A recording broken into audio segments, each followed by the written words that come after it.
So good morning, everyone. My name is Anthony Poston. I'm the CEO of ESM Solutions. For those of you that don't know, ESM is a workers' compensation risk management company, and we are both proud and honored to be a strategic service partner of Bowermaster and Associates.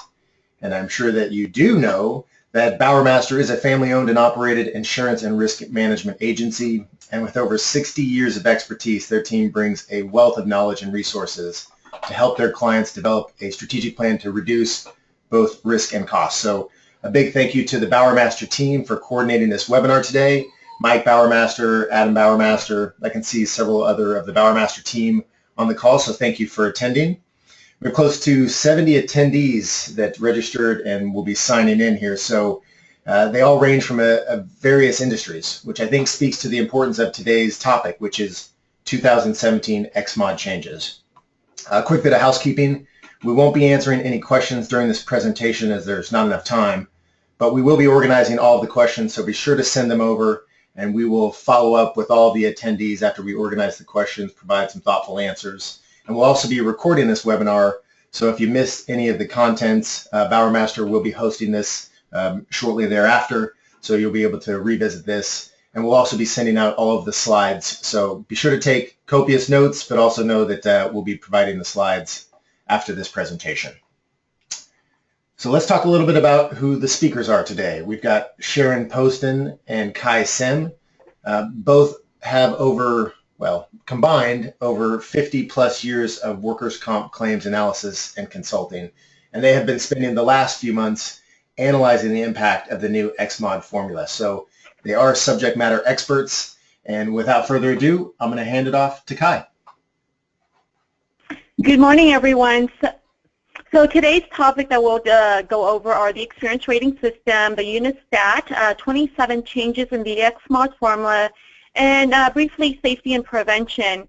Our objective today is for you to take away with from this presentation a better understanding of some of the factors that impact your experience modifier and some of the significant changes in the 2017 XMOD formula to help you manage your safety program and the workers' comp claims.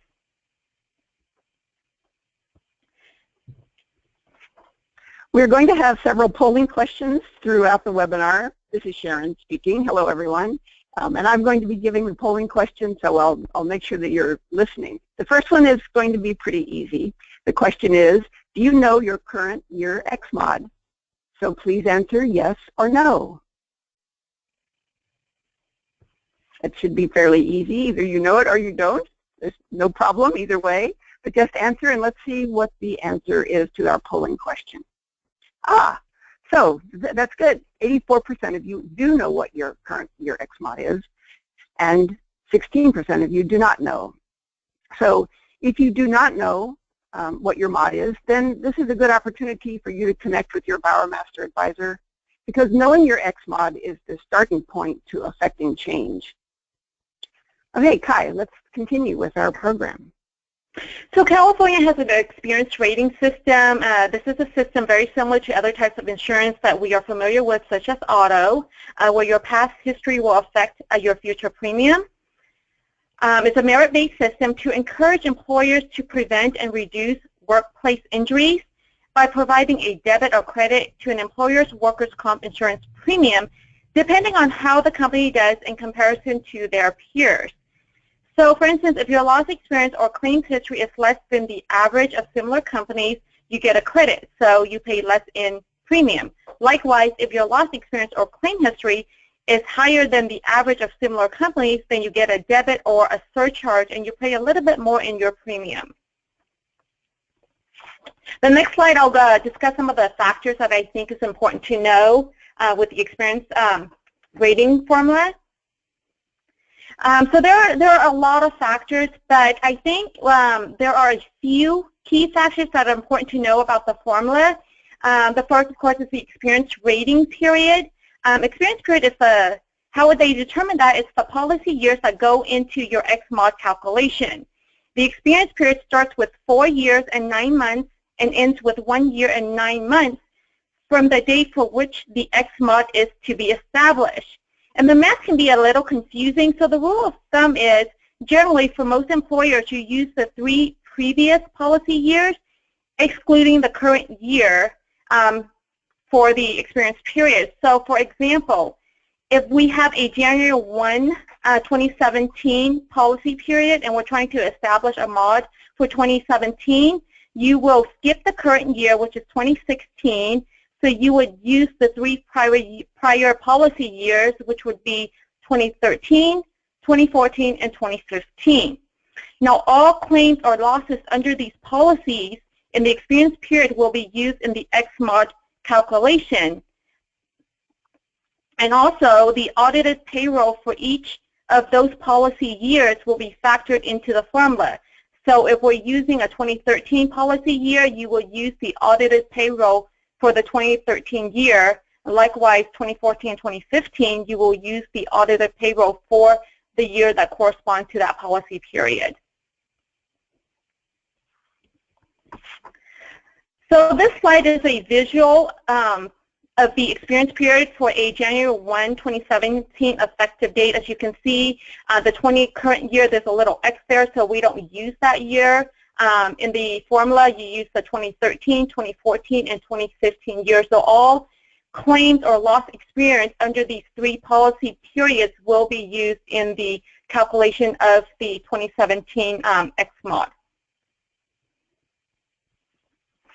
All right, we're ready for polling question number 2. How many years can a claim affect your mod? Please give your answer.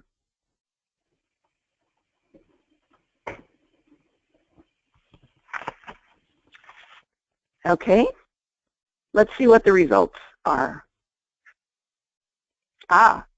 3 years. That's correct. 3 years can affect, a claim will affect your mod for 3 subsequent years. Now, I noticed that some of you put 5 years, and those of you who know the system a little better do understand that a claim is reported to the Workers' Compensation Insurance Rating Bureau for 5 years, but only 3 of those years actually impact your mod. So 5 years, those of you that gave that answer, I'll give you a gold star for that one as well. Okay, Unistat. So Unistat is the valuation date of the total incurred reserves for claims under the policies within the experience period. These are the numbers that are filed with the Workers' Compensation Insurance Rating Bureau for the XMOD calculation. Claims total incurred are valued at 18 months after a policy incepts and annually thereafter for 4 years. An easy way to remember this is that the Unistat date is usually or is 6 months from the policy inception date, and the total incurred reserves for all claims under the policy years in the experience period as of the valuation date is submitted to the Workers' Compensation Insurance Rating Bureau for the XMOD calculation. So for example, if we have an April 1 inception date, the Unistat valuation date is October 1st. So if we were to calculate the XMOD for an inception date of 4/1/2017, we would use loss runs as of 10/1 for the policy years 2013, 2014, and 2015, since the current 2016 years is excluded. One thing to note is the ALAE, or allocated loss adjustment expense, are excluded from the data. The only financials that are used are the incurred for indemnity and medical. So 27 XMOD formula. One of the significant change is the variable split point. Prior to the change, the split point was a fixed 7,000 for all employers, whether big, small, mid-size. It's just a flat 7,000. Now with the 2017 XMOD change, the split point varies by employer depending on their size. So for a smaller employer, they have a lower split point or threshold point, and then larger employers have a bigger threshold or split point. So it can range anywhere from 4,500 to up to 75,000.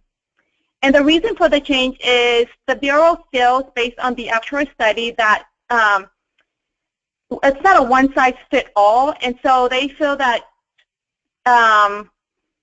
the frequency is a better predictor of future losses, and so they changed the split point so that there's more weight on the frequency of claims rather than the severity. They feel that once a claim reaches a certain point, the employer does not have any control over that. So for example, if you're a small employer and your split point is, let's say, 4,500, you have a loss that's 10,000 total incurred.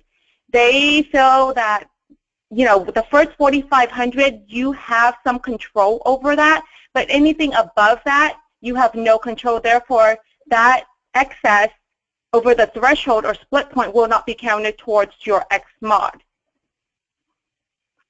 So what are some of the impacts? So all the reserve or all the reserve over the split point or threshold will no longer have any weight in the formula.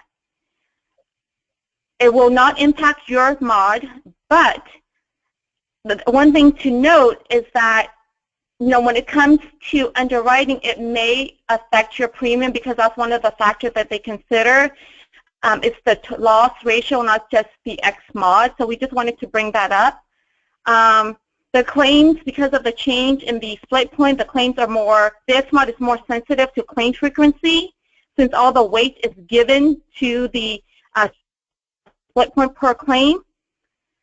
For example, if you have a, going back to our previous example, if you have a small company with a split point of 4,500, so if you have two claims that are 10,000 each, the first 4,500 per claim is weighted, and anything over that is no longer part of or factored into the formula. So 9,500 of those of the financials for those two claims are excluded.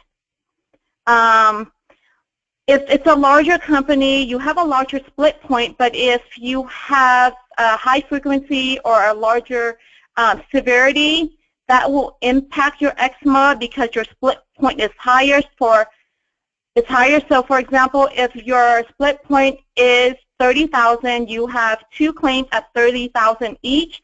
Under the old formula, your threshold is 7,000, but under the new formula, it's now 30,000. So that means the entire reserve or incurred for those two claims at 30,000 is weighted and counted towards your X-mod for the 2017.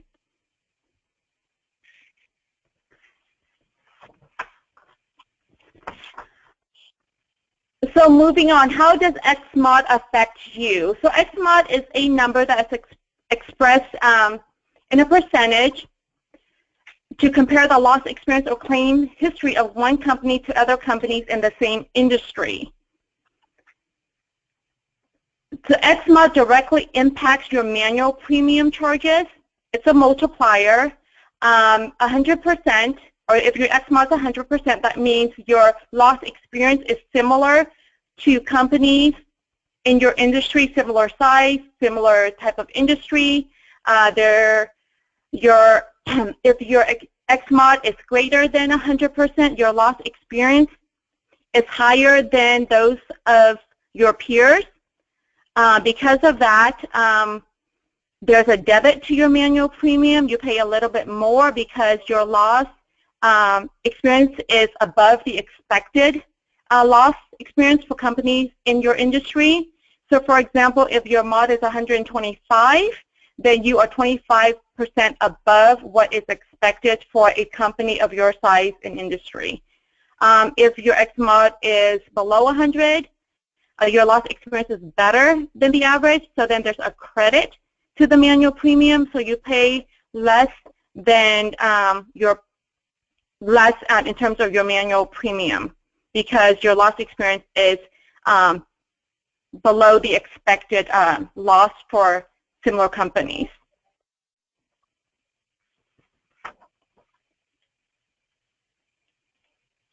All right, we're ready for polling question number 3.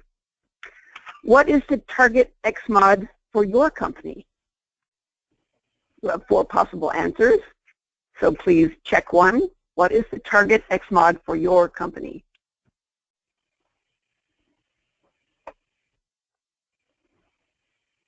All right, I won't give you much time to think about that one. Let's see what the results are. Okay, it's a good split here.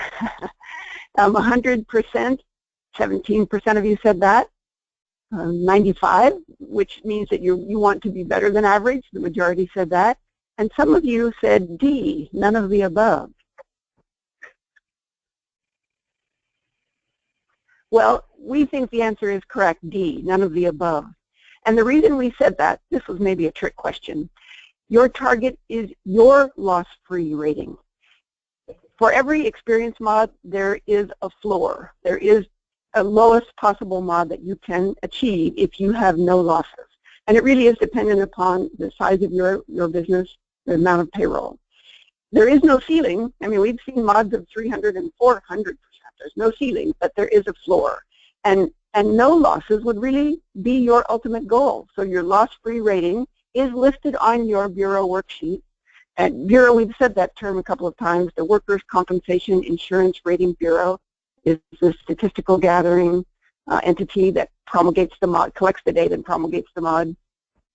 So if you don't know what your loss-free rating is, just give your Bowermaster advisor a call, because they can just look on your XMod worksheet, the experience rating form, and it will tell you what your lowest possible mod would be if you were loss-free, no claims.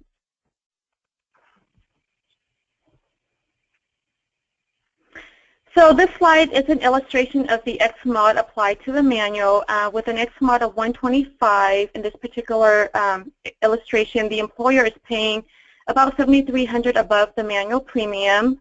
And if the XMod is 5% below the average, which is 95%, the employer is paying about $1,500 below the manual premium. As you can see, I mean, there is a potential for significant savings for an employer who is more effective in controlling and preventing losses compared to their peers.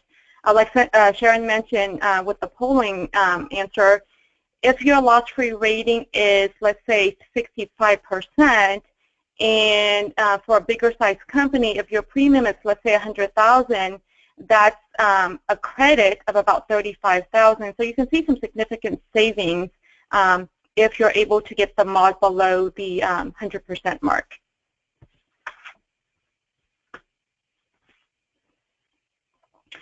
So this is an example, an illustration of the XMod under the old and the new formula. So in this one, the payroll is about 1.7 million. Loss-free rating under the old and the new formula, it's no change at 73%. One claim at 175,000. Under the old and the new formula is 98%. What's interesting is if you look at the 3 claims at 20,000 under the old formula, it's 160. I'm sorry, under the new formula it's 164%, and under the old formula it's 127%. So you can see that claim frequency significantly impacts the XMod for the 2017 formula.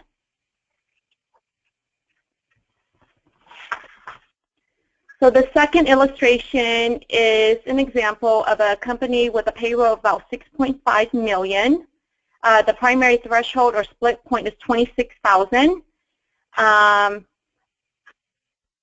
With the claim-free or no claim under the old formula, 60%, new formula, old formula, 62%, new formula, 60%, so just a 2% difference. 3 claims at 1,500 and 2 claims at 25,000. Again, you see under the old formula it's 78, under the new it's 94 because there are 5 claims. And then 2 claims at 15 and 1 claim at 50,000. Old formula 75, new XMod is 78%. There's a 3-point increase in the new formula, and the reason for that is the split point. You see in the old formula, it's a fixed 7,000 split point. With the new formula, because this is a larger size employer, the threshold is higher at 26,000. So the first 26,000 of every claim is weighted a lot more compared to the old formula. And then 1 claim at 150,000, the old XMod 87%, new 77%. Again, you can see that the claim severity doesn't really have a large impact on the new formula.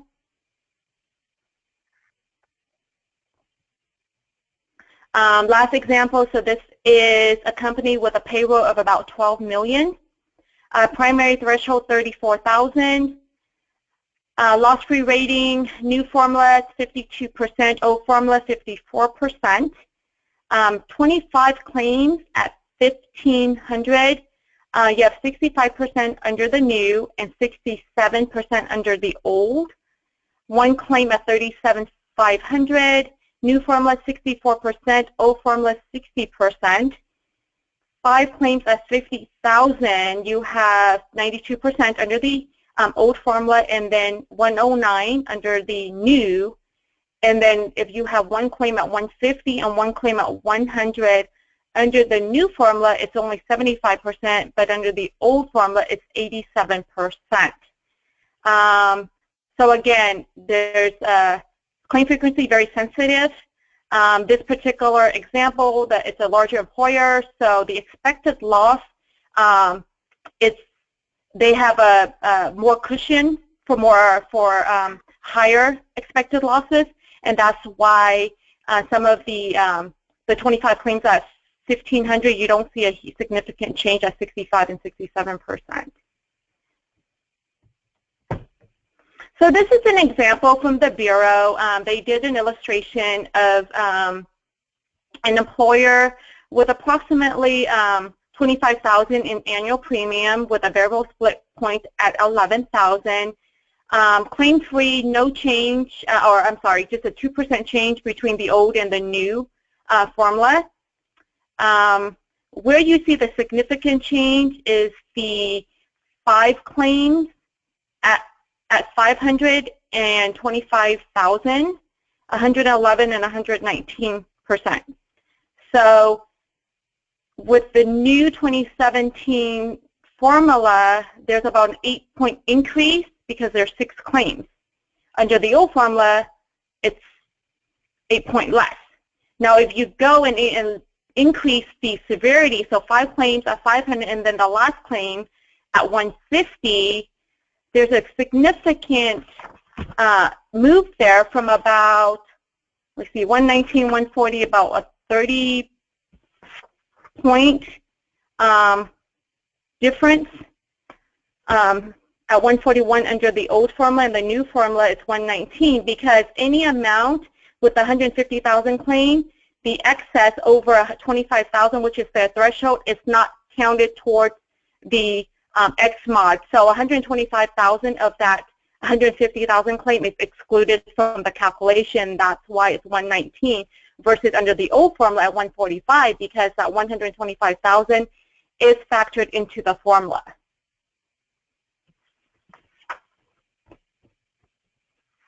The next couple slides is just the example from the Bureau of the change in the split point. So this one is a smaller employer. So instead of a 7,000 split point, their new threshold or split point is now 6,500. So only claims up to 6,500 will be counted towards their X mod calculation. Example 3, this is a mid-sized employer with approximately 50,000 in annual premium. Here their split point or threshold is now 15,000 versus the 7,000 under the old formula. So all claims up to the threshold of 15,000 is counted as primary in their 2017 calculation. And then the last one, this is an example of a larger size employer with approximately $250,000 in annual premium. The split point for this employer is 32,000. And you see under the old formula the 7,000 split point, and then under the 25,000 claim, under the old formula is 13,120. And the reason for that is the 7,000 is primary, and then they take some of the excess, which is factored, weighted less, but still factored into the formula, and that's why you see the 13,120 versus 7,000 that's factored into the formula, which is similar to a claim at 75,000 and a claim at 150,000. They'll use the first 7,000, and then a percentage of the excess to get the $30,000 for the $75,000 claim, and then the $55,000 for a $150,000 claim.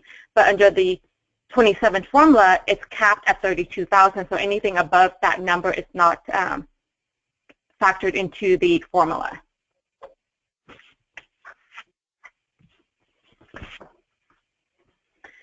So this slide it's some of the reasons that an X-mod can be revised, and it's very limited when an X-mod can be revised. So when a claim is found non-compensable, and when a claim is denied, and if an application has not been filed with the Workers' Compensation Appeals Board, and if you see that this claim is on the Bureau worksheet, then that's a reason where you can ask the carrier to submit a correction to get that claim taken off, because that claim should not be factored into the X-mod calculation. Subrogation, this is a claim where there is a subrogation recovery from a third party. And typically when the carrier reports a subrogated claim, it's once they receive the net recovery. So when you have a claim that there's potential for subrogation, typically you're not going to see a reduction in the claim dollars for that claim until the carrier receives the recovery from the third party and the credit is applied to the file.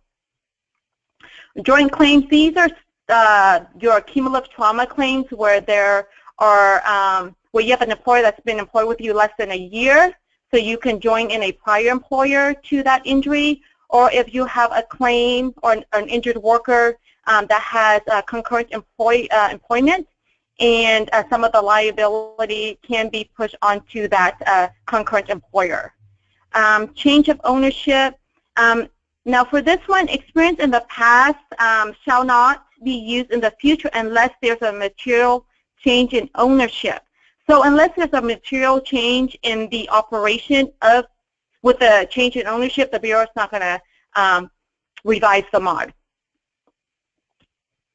And then the last one is inspection of the Bureau to determine whether or not the operation should be reclassified. And that has a lot more to do with the class code on the worksheet. If you feel that the class code is incorrect, then they can come in, do the inspection, and then if a reclassification is warranted, then that's when they can do a revision for the mod.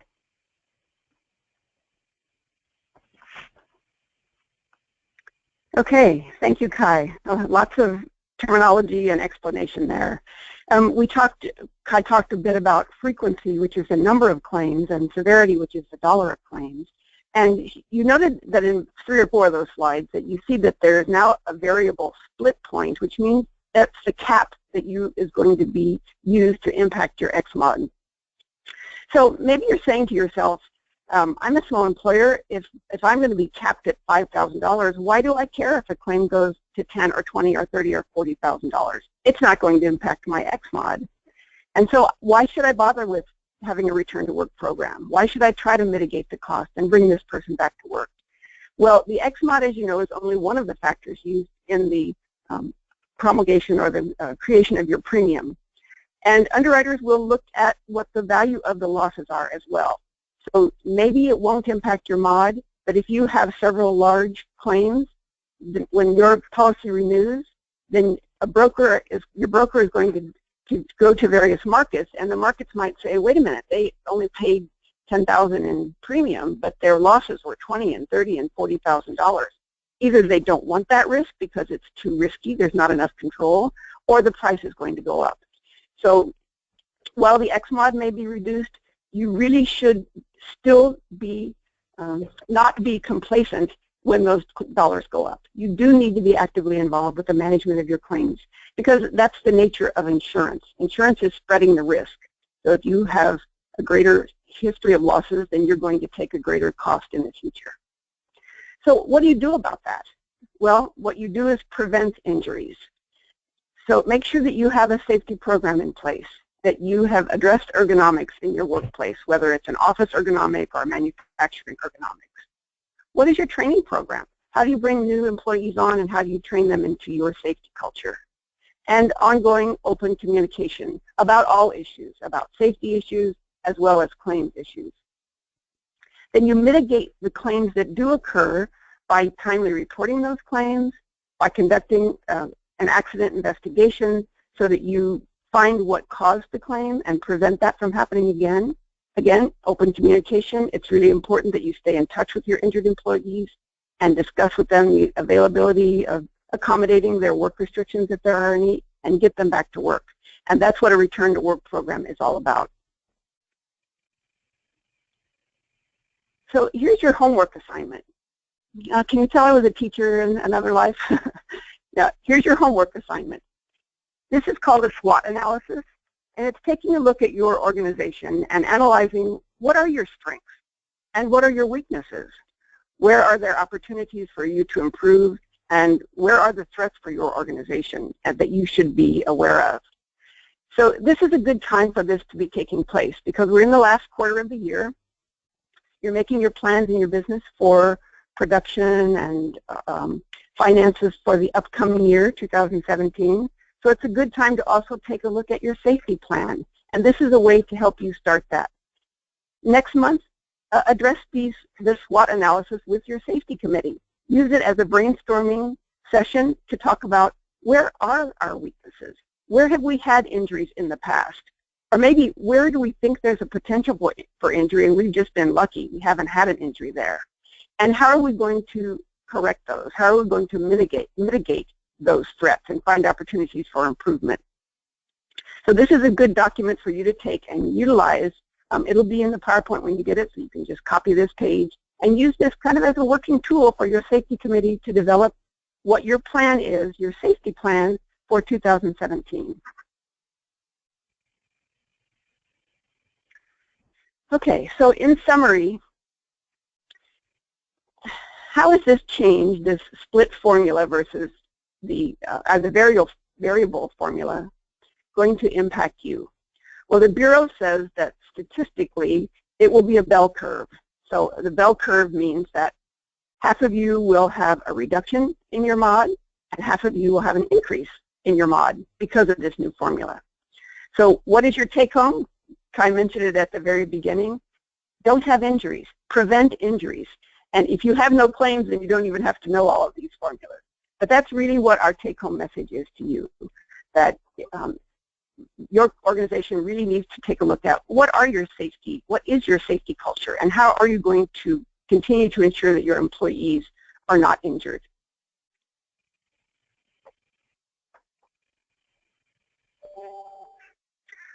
We are leaving you with a few resources, websites. The Department of Industrial Relations, the dir.ca.gov, is a wonderful website that has many things for you to look at. Workers' comp forms, the OSHA is there, so OSHA forms, your OSHA 300, time of hire pamphlet, many documents that you can use at that website. It's a valuable resource for you. And then the WCIRB also has a lot of information. You know, we took some of their slides because we thought that they were good at explaining what their system is, but we put 3 different areas where you can go to the WCIRB, the Workers' Compensation Insurance Rating Bureau website, to get information. And finally, I just gave one place that you might look for safety tailgate talks to help you create your annual training for next year. You identify where your areas are of improvement, your hazards, and what you want to do to mitigate those cases, those claims, those exposures, and then maybe this will help you, give you some ideas about how you have a training to prevent those injuries as well. Okay, we're at the end. That was a lot of information, a lot to get your head around in 30 minutes, 35 minutes. So we thank you very much. We thank the Bowermaster team. We are very happy to be working with them. We enjoy working with them, and we know you do too. So thank you again.